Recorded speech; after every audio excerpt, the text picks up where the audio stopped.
I'm trapped in Minecraft's hardest 3-person escape room, but luckily I've got help from 2 of the game's greatest escapists, Kenadian and Wato, and I'll be needing their help because the moment that one of us steps off of our pressure plates to explore the room, lava will start pouring down from the ceiling, so we'll have to solve this fast. Each of us is stuck in our own chambers, but mine was by far the most bare. All I had was one hopper in front of me, but it was too far away for me to reach it without getting off my pressure plate. But after gaining a whole new perspective with F5, Quake Pro, and my escape room texture pack, I noticed a piece of string in the corner of my room. Not sure how that's supposed to help exactly, but it was becoming obvious that the only thing we could do to advance was step off and check our rooms quickly before the lava got to us. Oh, it started.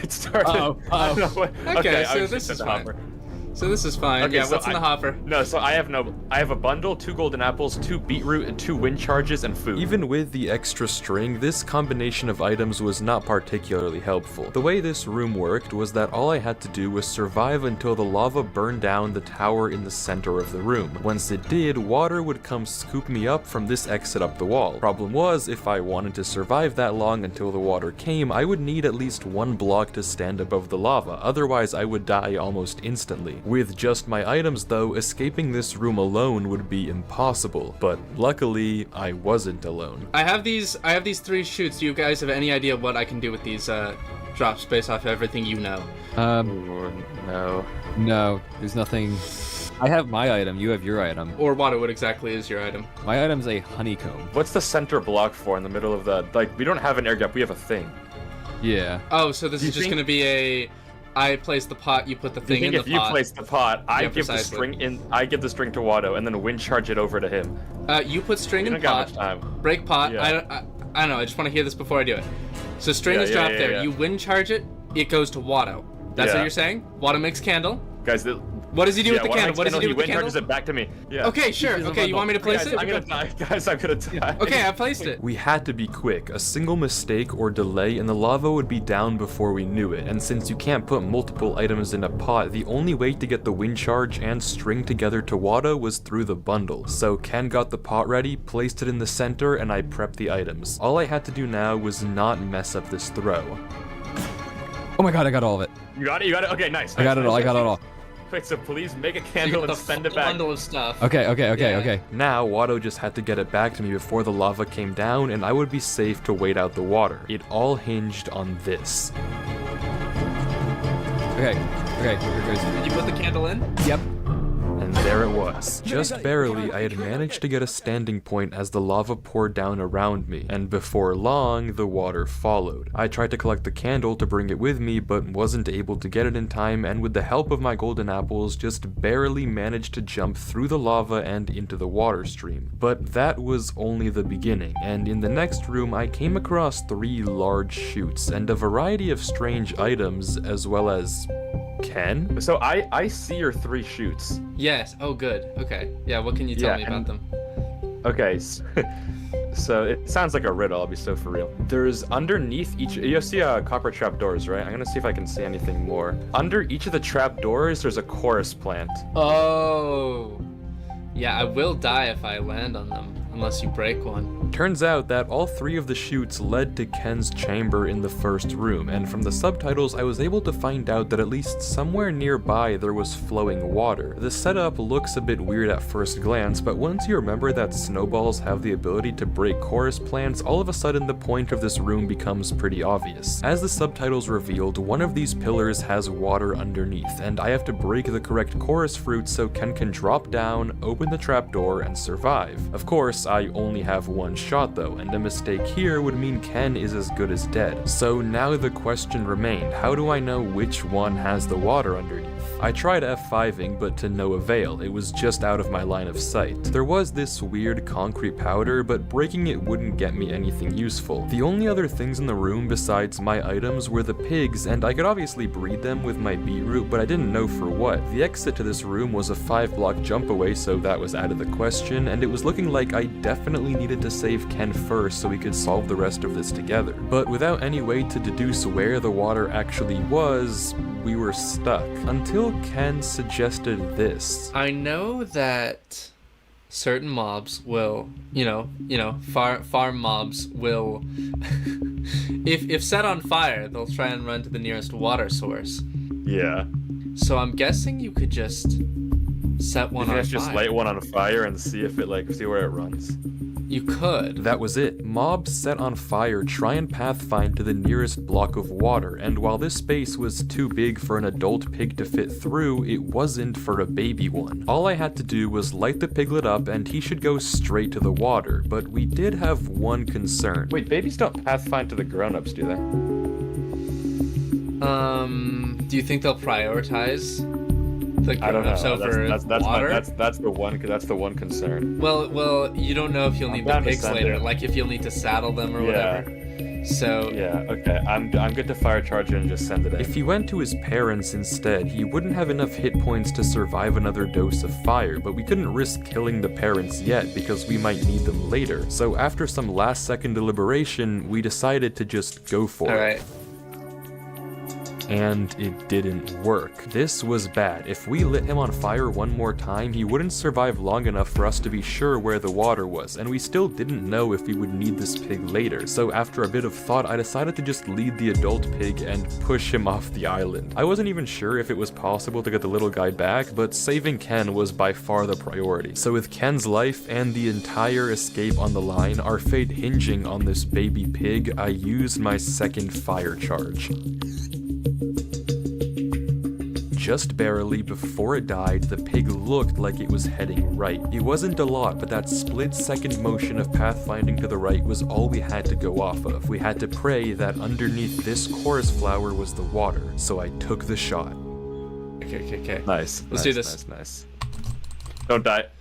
Nice. Okay, sick. What do you have? Do you have anything there? And Ken was safe. But now we had a different issue. How do we actually get out of here? I had a pig dangling underneath the map, and while Ken was able to get a saddle, beetroot, and the concrete powder from his side of the wall, we weren't much closer to getting out. Concrete powder would be all we needed to try to make the jump, but given that it would immediately fall off the map, it would be a one-time use. That was no good, since we both had to get out of there. It seemed like there was nothing we could do, but after a bit more thinking, we got an idea. Given that Ken was given more beetroot, it was possible the solution required a pig, but the only one we had was the one that had been floating underneath the map this whole time, and there wasn't any way to get him back up, except there was the water. Going back to where Ken had fallen and breaking the conveniently placed glazed terracotta allowed the water to flow outwards and into the pocket with the hopper, and breaking the hopper created a spring of water that we could try and hoist the pig through. This process was honestly about as horrific, if not more so, than you'd imagine. The pig's hitbox is barely small enough to fit a 1x1, and we spammed this for unironically half an hour trying different momentum tricks to try and position the pig through, but literally nothing worked. The pig would always swing too far out. Though Ken got another idea. I just thought of something.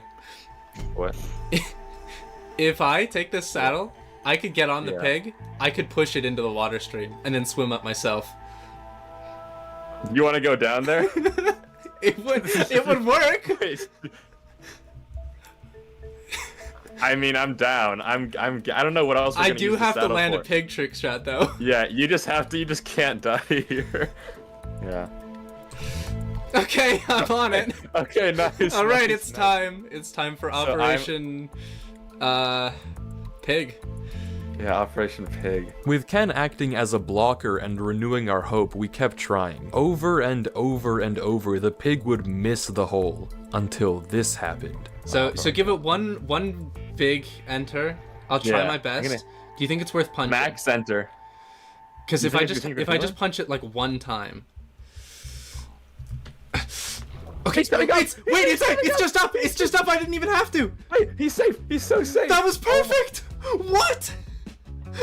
Somehow we had saved Gerard and brought him back to the escape room, but so what? How does that get us any closer to solving this thing? Well, spoiler alert, it doesn't. Turns out we did all of that for nothing, because only after we got the pig up did we realize we didn't need to at all. All that was necessary the entire time was the concrete powder and the water. If we could redirect this water to the edge of the platform, we'd be able to place the concrete powder and use it as a jumping off block. But how do we actually redirect the water? Water flows towards the closest hole, and nothing in either of our inventories was able to redirect it, so how would we get it to flow over the edge? Well, nothing in our inventories except for light. As Ken realized, it turns out that light can actually modify the direction of water, so using light as the blocker, we managed to redirect the stream and place the concrete powder. Finally, we had a way out. Yeah, can this guy not end his life, please? I just feel bad.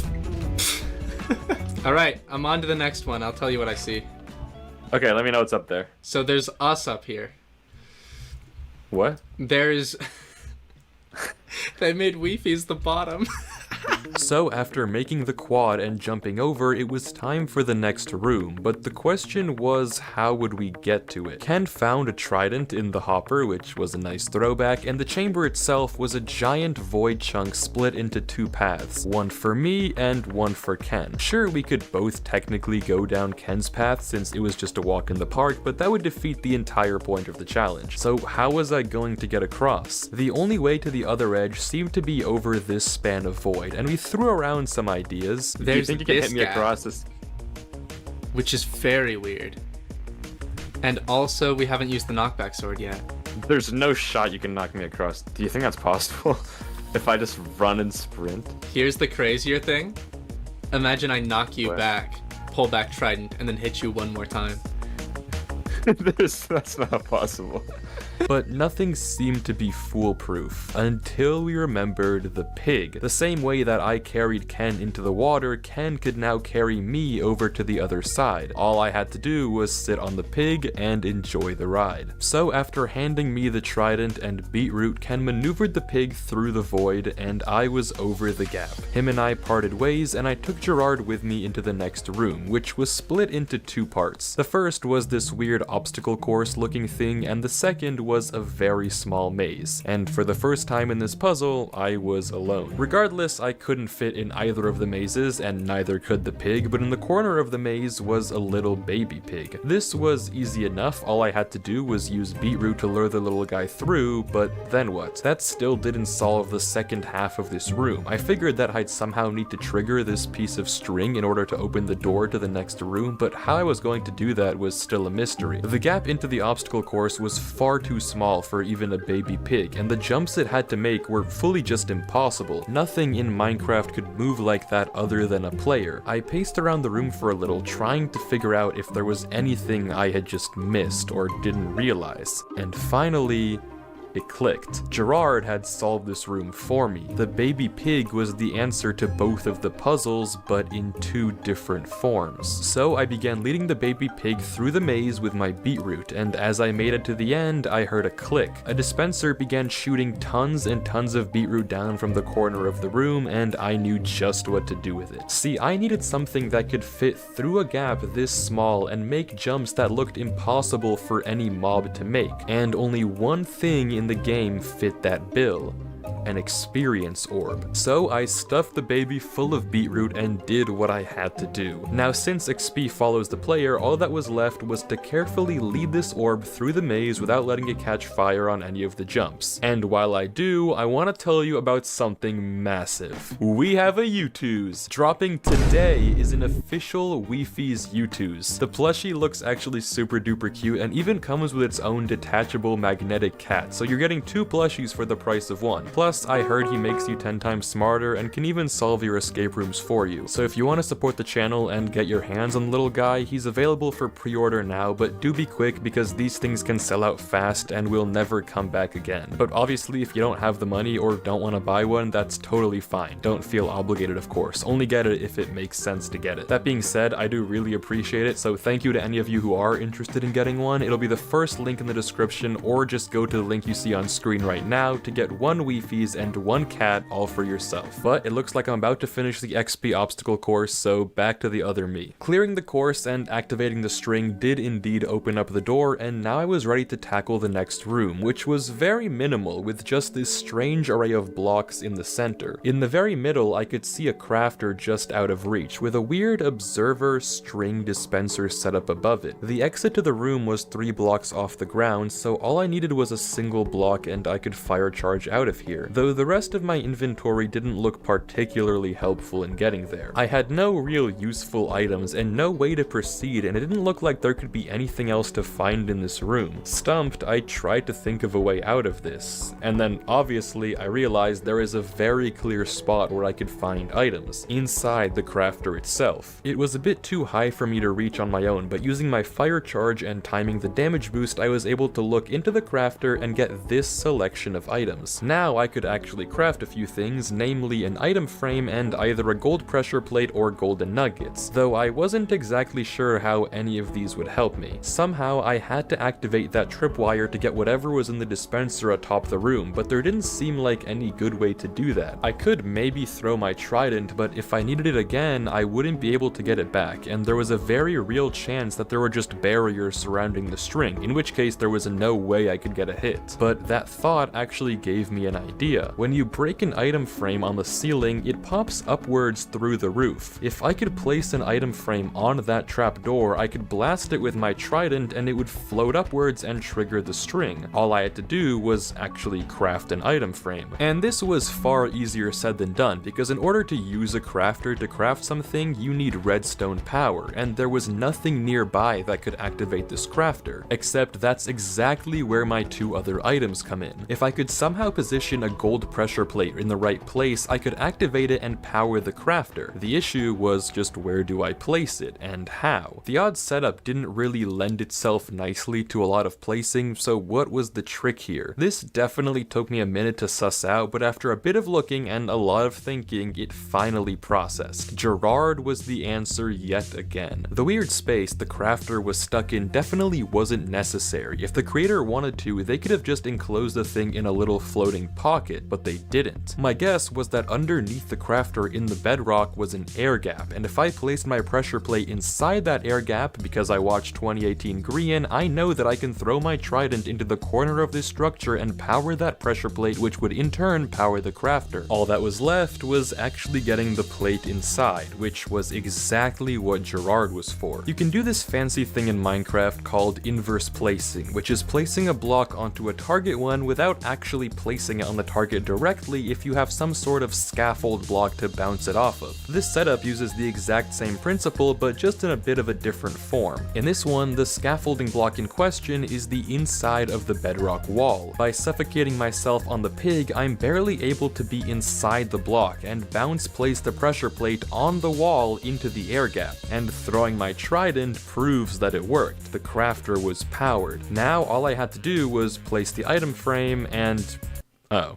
I can't reach to break it. Well, I guess that's what the trident was for. And there it was, a trapdoor. Except I couldn't get to it. The item had dispensed incorrectly, and if I didn't do something fast, I would get stuck and soft lock in this room. I had to be quick. In 5 minutes, the trapdoor would despawn, be gone, and there would be nothing I could do about it. So my mind began racing, thinking of any possible way to get my trapdoor back. There were no blocks to pillar up with, no way I could somehow get myself up in time. This was bad, very, very bad. Except wait, there was one thing, but I had to be quick. So I mounted Gerard one more time and began spamming the right click key, trying to break my carrot on a stick. I had no idea how long it would take, but with every bit of durability, I knew the despawn timer was getting closer and closer to 5 minutes. But in the last moment, the rod broke, and with my newly acquired fishing rod, I was just barely able to snag the trapdoor, and after saying my sad goodbyes to Gerard, get out of the room. Except, wait a second, I can cheese this room. As I was getting out, I realized something. If I could place my item frame on that trapdoor, that also means I could break it. And if I broke it, the water would come flowing down, I could swim up and collect the crafter for free and save an extra block. So I spent a grueling amount of time making tiny progress on the breaking. Horrible, but it'll all be worth it when I get that extra block. And finally, at long last, the water flowed down and... What the? Okay, I guess I'm not cheesing it then. Next room it is. Small. From the looks of it, the exit was a few blocks up, and right in front of it was a glazed terracotta square. If you're a Wi-Fi's escape room regular, you know where this is going. Glazed terracotta on the floor means break it. In the room next to me, there was a hopper with 2 bows, one crossbow with max enchants and an unenchanted regular bow, as well as a little bubble column in the ground bordering a coral fan, the point of which I have no idea, so I just grabbed the soul sand. The only other thing left to look at was the big wall of lava in front of me. I couldn't get to the other side, that was for certain, but using Quake Pro and F5, I could see a similar setup to mine but with a hopper in the corner. In the roof, I could also see another chute, or opening, leading upwards, which seemed like it lined up with the structure blocks on both sides of the lava, but what was I supposed to make of all of this? With no real leads to follow, I began mining the terracotta, and luckily got it right on the first try, getting a block of sand, but still that left me with not so many options. I had no idea what to do. Wi-Fi's. Wato? Wi-Fi's, are you over there? With Wato on the other side, I learned that he had several different types of arrows in his hopper, and since I had the bows, Wato cleverly placed an item frame through the lava, and with a little bit of fandangling, we set up a system that allowed him to slowly transfer the arrows over to me. But that still left the question of what actually to do with them. Infesting would let us spawn silverfish, but how that would help either one of us escape wasn't very clear. I needed at least one more block to get out, and it looked like Wato's only exit was the chute I had seen earlier, and since he had no blocks, escaping wouldn't be very easy. In fact, the only possible lead we could find were the windburst arrows. If something could die and fling Wato up, he'd be able to advance to the next part of his room and hopefully find something to get me out on the way. And then it clicked. That's exactly what the silverfish were for. After a bit of the two of us brainstorming on the proper setup, we concocted a plan. I would shoot Wato with the infested arrow, and since the crossbow was piercing, we could keep the arrow if we messed up. The fire from the lava would keep damaging him, and the silverfish would begin to spawn, and on his signal, I could kill them with windburst. Once they died, ideally the boost would be big enough so that Wato could travel up and out of his room. All we had to do was nail the blind shot. Alright. Okay. Infested. Ow. Oh, one Nice. spawned. One spawned. Ow. Where? It is by I'm in the position. purple stuff. The purple stuff. The purple stuff. I can't believe I missed it. I missed the jump. I missed the jump. The first few times didn't go so well, but after several failed attempts and arrows being lugged back and forth, we finally got this. Oh, there's a few. Okay, wait. Okay. Wait a second. I'm gonna be in position. Yes, they're in position now. They're in position now. Okay. Nope, that missed. Okay, send it back. Where was it too low? It was too low, but I don't. Oh, wait, one second. That won't hurt. Okay. They're back there again. Okay. Nice. I got up. You're up. Oh, I'm up. sick. I'm up. Okay. Okay. Oh, is there anything up there? There is I a. still need hopper. a block. Oh, and I got one snow block. Yes. Oh, perfect. Yeah, okay, that's literally all I need. Once Wato was up, he found a snow block, and giving it to me was all I needed to make it into the next room, which was horribly minimalistic. There wasn't a whole lot of stuff at all to see, but I wasn't alone in here. All three of us were trapped in identical rooms with the same items and nothing we could really do to help each other besides talk it out. Oh, we're not Wato. even that far apart. You literally... Yeah. Wait, I can see you guys. Yeah, Yeah. Okay, wait. I can see your name tag. Hold on. Wait, are we supposed to help each other? I don't know. I don't know what Maybe. you're... Okay, we probably are, because My I do room is not have full. enough in my room. All I have is like Yeah, I was low gonna lichen, say. hanging roots, and a dead tube coral fan. The room had this weird path of walls leading into a dead end on one side and a symmetric exit on the other side, but with no walls to jump on. The only one being mirrored being the one in the ground. And the items we got from the center hopper were less than encouraging. We talked for a while on how to possibly get out of here and came up blank. This was a tiny room, but with literally no options on what to do. I'm just gonna place the fan, I think. On the first spot. On the ground, yeah. Should we all do it? I'm down. Okay. Alright. I think the strategy here, the solution, is uniformity. 3, 2, 1. Go. What the? Well, we can't place it. So not okay. plate. So Wait. Okay. Try lichen. like it instead? Wait. Okay, that's Yeah, weird. still nothing. Wait. My item frame places. I don't know what my item frame can place just fine. Is there something here, like block 36? What is this? One away from the wall? It doesn't place on any of the other. Guys! What? Yeah?